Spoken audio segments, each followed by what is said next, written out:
जहां पर चीन में कोरोना के नए वेरिएंट से बड़ी तादाद में लोग संक्रमित हो रहे हैं, वहीं कातिल कोरोना के नए वेरिएंट BF.7 के संक्रमण के बाद हजारों लोगों की मौत चीन में हो चुकी है। इतना ही नहीं, चीन लगातार स्वास्थ्य को लेकर वैश्विक परेशानी बना हुआ है। चीन कोरोना के नए वेरिएंट को लेकर विश्व स्वास्थ्य संगठन को सही आंकड़े भी उपलब्ध नहीं करा रहा है, जिस वजह से WHO नाराज है और इसी के साथ नए वेरिएंट के प्रसार को देखते हुए जहां वैश्विक स्तर पर इसके रोकथाम की कोशिशें शुरू कर दी गई हैं, वहीं इसका असर भारत में भी देखा जा रहा है। कोरोना काल में लंबे समय तक लॉकडाउन से लेकर पाबंदियों से हल्कान आम आदमी को कुछ राहत मिली, तो नए वेरिएंट ने एक बार फिर से लोगों में खौफ भर दिया है। संसद के शीतकालीन सत्र की अगर बात की जाए तो यहां पर भी एक बार फिर मास्क की वापसी हो गई है। खुद केंद्र सरकार के मंत्री और सांसद मास्क में नजर आए, तो वहीं विपक्ष के सांसद भी मास्क लगाए नजर आए हैं।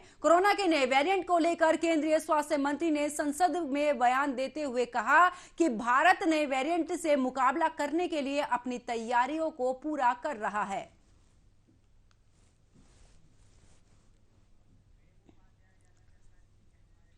और इसी खबर पर ज्यादा जानकारी के साथ मेरे सहयोगी प्रेम उपाध्याय मेरे साथ फोन लाइन पर जुड़ चुके हैं। प्रेम, जिस तरीके से चीन की अगर बात की जाए, चीन सही में पूरे आंकड़े WHO को नहीं बता रहा और उसी के तहत अब WHO भी नाराज नजर आ रहा, लेकिन जिस तरीके से नए वेरिएंट ने दस्तक दी है चीन के साथ और भी देशों में, तो अब उसका असर भारत में भी नजर आ रहा है, क्योंकि भारत में भी 5 केस सामने आ चुके हैं। इसको लेकर सरकार की तरफ से क्या गाइडलाइन जारी हो सकती है?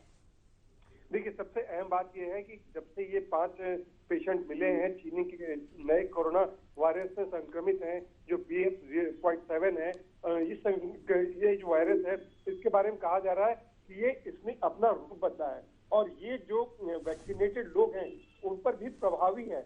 ये उनको भी अपना शिकार बना रहा है, जिनकी चाइना में बनाया है। चाइना में बड़ी तादाद में बताया जा रहा है कि 53 करोड़ लोगों को ये वायरस अपनी चपेट में ले चुका है। इतनी बड़ी तादाद में अगर चाइना ये मानता है कि इतनी बड़ी तादाद में हमारे यहाँ लोग चपेट में आए हैं, तो इसका मतलब है कि चाइना कहीं न कहीं आंकड़े छुपा रहा है।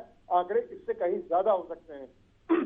सबसे अहम बात कि जो ट्रेवल हिस्ट्री है उन लोगों की जो कोरोना संक्रमित पाए गए हैं भारत में, अब उनकी ट्रेवल हिस्ट्री के बाद ये देखा जाएगा कि वो लोग किसके साथ ट्रेवल किए थे। तो सबसे अहम बड़ी बात सरकार के लिए ये है कि उनकी ट्रैवल हिस्ट्री देख करके उनके अगल बगल जो लोग थे उनको सर्च किया जाए कि वो लोग तो कहीं नए वेरिएंट को स्प्रेड न कर पाए। और सबसे अहम बात, संसद में जिस तरह से सरकार ने जवाब दिया है, हालांकि एक खौफ का माहौल जरूर बन गया है।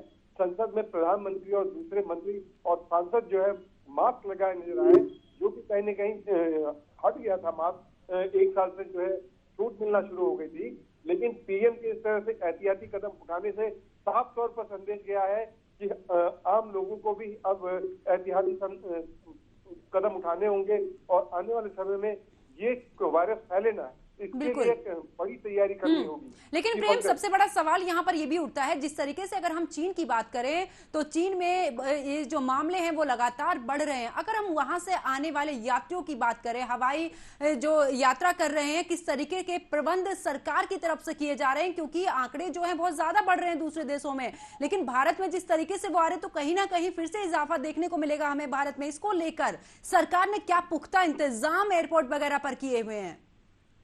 देखिए पंकज, मैं आपको इसमें एक चीज और साफ कर दूं, चाइना के अलावा मलेशिया, थाईलैंड और जापान में ये वायरस फैल गया है, जिसके बाद सरकार ने एयरपोर्ट पर इसकी निशानदेही के लिए अलग सेंटर बनाए हैं।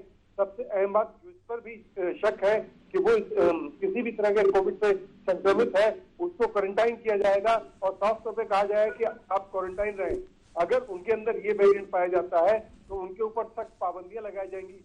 तो हो सकता है कि सरकार ने कोरोना काल में 2 साल पहले जिस तरह से मिनी लॉकडाउन लगाया था, उस पूरे एरिया को भी मिनी लॉकडाउन लगाया जाए, क्योंकि चाइना में लॉकडाउन लगाया गया हाल फिलहाल में और कई शहरों में लॉकडाउन खोला गया है, लेकिन वहां पे लॉकडाउन खोलने के बाद कोरोना का ये वेरिएंट काफी तेजी से फैला है। तो कहीं भारत में ये नौबत न आए, इसके लिए सरकार जो है एयरपोर्ट पर सजगता से जांच करवाने पर की कोशिश कर रही है, खासतौर पे उन देश के यात्रियों से जो जापान से, थाईलैंड से और मलेशिया से आ रहे हैं, चाइना से आ रहे हैं। सबसे अहम बात है कि पीछे हमारे जो संबंध है वो चीन से तल्ख होना शुरू हुए थे राजनीतिक तौर पर, लेकिन जो व्यापार है उसमें कमी नहीं आई है। कमी जो है, जो थोड़ी बहुत आई थी कोरोना वायरस काल के समय में, जिस समय हमने मेड इन इंडिया प्रोग्राम जो है शुरू किया था। लेकिन अब जो है जापान से चूंकि हमारा लगातार व्यापार बढ़ता ही जाता है और वहां से अगर कोई पेशेंट आता है और यहाँ पे कोरोना फैलाता है तो ये बड़ा समस्या सरकार के लिए भी। क्योंकि मैं बताऊं, जापान और मलेशिया से जो यात्री आते हैं वो डायरेक्ट हमारे औद्योगिक नगरों और राजधानी को आते हैं। दिल्ली आते हैं, अहमदाबाद आते हैं, गुजरात आते हैं, मुंबई आते हैं और यहाँ पे घनी बस्ती आबादी है जिसमें ये वायरस जो है तेजी से फैल सकता है। इस वायरस लेकिन बिल्कुल प्रेम, जिस तरीके से अभी कुछ समय पहले ही ये भी खबर सामने आई थी कि प्रधानमंत्री नरेंद्र मोदी बैठक करेंगे, तो आज जो बैठक है उसमें कौन कौन सी गाइडलाइन जारी हो सकती हैं? क्योंकि पहले भी हमने देखा है, लॉकडाउन हो या फिर जो साप्ताहिक बाजार या तमाम तरह की जो चीजों पर पाबंदियां लगी थी, क्या एक बार फिर से बढ़ते हुए केसों को लेकर इस पर भी कोई एक्शन लिया जाएगा केंद्र की तरफ से? देखिए, जब से ये वायरस की खबर सामने आना शुरू हुई थी, सरकार ने गाइडलाइन बनाना शुरू कर दिया था। वो राहुल गांधी को साफ तौर पर एक चिट्ठी लिखी थी कि आप अभी जिस यात्रा में भारत जोड़ो यात्रा उसको छोड़ दीजिए, क्योंकि एक नया वेरिएंट पाया गया है और आम लोगों को खतरा हो सकता है। आपके साथ बहुत सारे लोग चल रहे हैं। तो राहुल गांधी ने कहा था कि ये पॉलिटिकल स्टंट है मेरे यात्रा को रोकने के लिए। लेकिन अब जब हालात सही में बिगड़ते हुए दिख रहे हैं और प्रधानमंत्री से लेकर सांसद तक इस पर गंभीर है, तो कल ही जो है केंद्रीय स्वास्थ्य मंत्री मंडाविया ने एक बैठक की थी और आमतौर पर जो प्रोटोकॉल लागू करने की बात होती थी, राज्य सरकारों को साफ तौर पर निर्देश दिया है कि इस संबंध में समीक्षा बैठक कीजिए। आप यहाँ पे स्वास्थ्य सेवाओं को लेकर समीक्षा बैठक कीजिए और देखिए कि अगर ऐसा कुछ होता है तो हम उसके लिए कितना तैयार हैं।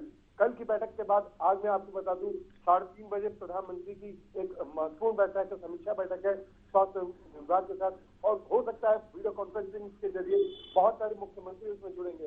क्योंकि आज सुबह यूपी के मुख्यमंत्री योगी आदित्यनाथ, उत्तराखंड के मुख्यमंत्री धामी और दिल्ली के मुख्यमंत्री अरविंद केजरीवाल के अलावा पंजाब के मुख्यमंत्री भगवंत मान, इन सब ने बैठकें की हैं और स्वास्थ्य की समीक्षा की है। तो 3:30 बजे कौन कौन वीडियो कॉन्फ्रेंसिंग से जुड़ेगा और केंद्र सरकार क्या निर्देश देती है, ये देखने वाली बात है। बिल्कुल, बहुत बहुत शुक्रिया प्रेम उपाध्याय इस खबर पर जुड़ने के लिए, विस्तार पूर्वक जानकारी देने के लिए। तो देखिए, जिस तरीके से चीन में जो नया वेरिएंट आया उसने अपने पैर पसारने शुरू किए हैं और वहां पर लगातार जो मरीजों की संख्या है उसमें काफी इजाफा हो रहा है। उसी को देखते हुए अब भारत में भी 5 मरीज मिले हैं, जिसको लेकर अब सरकार काफी अलर्ट हो चुकी है।